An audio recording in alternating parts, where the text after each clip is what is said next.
একদিন একটু খারাপ করে কথা বলছি, খারাপ করেও না, জাস্ট একটু ধমক দিছি। একটা ধমক দেওয়ার পরেই তোমার কাটাকাটি শুরু হয়ে গেছে। মেয়ে মানুষের অভ্যাস আসলে। তুমি আমাকে ধমক দিছো, তুমি আমাকে গালাগালি করছো, ধমক দিছো। তোমাকে কাজ কাম নিয়ে একটু কথাবার্তা বলছি, এটা কি গালাগালি হয়ে গেল? একটু উচ্চস্বরে কথা বললে কি সেটা গালাগালি হয় নাকি? আমি কি কাজ করি না? সারাদিনই সংসারের জন্য কাজ করি। সারাদিন এতই কাজ করো যে আমার জুতা কোথায় খুঁজে পাওয়া যায় না, আমার শার্ট কোথায় খুঁজে পাওয়া যায় না। এইভাবে কাজ করলে কি হবে নাকি? সংসারের প্রতি মনই নাই তোমার। কাদাকারি বাদ দাও। আবার ফোন দিল কে এখানে?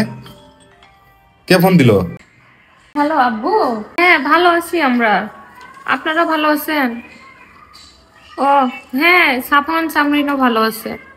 না কোনো সমস্যা নাই, ভালো আছি আলহামদুলিল্লাহ। না না, হ্যাঁ খাওয়া দাওয়া করছি। আচ্ছা ঠিক আছে আব্বু। আচ্ছা, আসসালামু আলাইকুম। কি ব্যাপার? শ্বশুর আব্বা ফোন দিছিল? হ্যাঁ। শ্বশুর আব্বা ফোন দিছিল, তুমি তা কিছুই বললা না। এত ভালোভাবে সবকিছু ম্যানেজ করে ফেললা মানে? কি বলবো? এই যে তুমি সারাটা দিন আমার কথা শুনে নাকি কান্নাকাটি করতেছো, তার কিছুই তো বললা না। বিচার টিচার তো দিল না আমার নামে। বিচার দেবো কেন আমি? তোমার নামে আমি বিচার দিতে যাবো কেন? কেন? তোমাকে ধমকাইছি, বকা দিছি, এই ব্যাপারে তো কিছুই বললা না।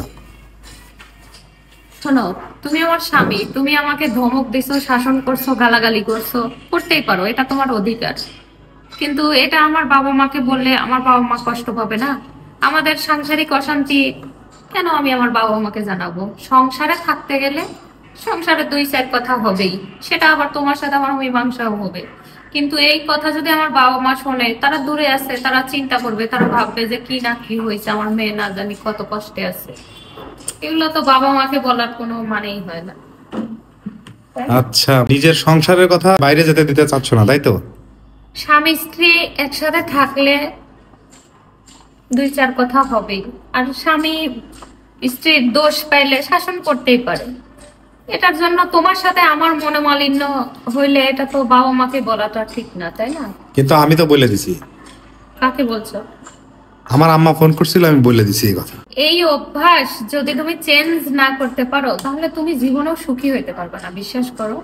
কারণ তুমি যখনই স্বামী স্ত্রীর ভেতরের কথা তৃতীয় কোনো ব্যক্তিকে, সে যেই হোক, তোমার মা হোক, আমার মা হোক, আমার বাবা কিংবা তোমার বাবা, যাকেই শেয়ার করো, এতে ঝামেলা কিন্তু বাড়বে, বড় হবে, কোনো সমাধান হবে না। ঠিক আছে? তোমার মা নিশ্চয়ই বলছে যে আগেই বলছিলাম ওই মেয়ে বিয়ে করিস না, এটা সেটা, স্বাভাবিক। ঠিক আছে? তৃতীয় ব্যক্তিরা এরকম কথাই বলে। তাই সবসময় চেষ্টা করবা, আমার ভুল পাইলে তুমি আমাকে শাসন করবা, অন্য কাউকে বলতে যায় না আমার ভুল। কারণ আমার ভুল একসময় তুমি ভুলে যাবা, কিন্তু সে কিন্তু কখনো ভুলবে না। বুঝছো? তোমাকে অনেক ধন্যবাদ, তোমার কাছ থেকে একটা ভালো জিনিস শিখলাম।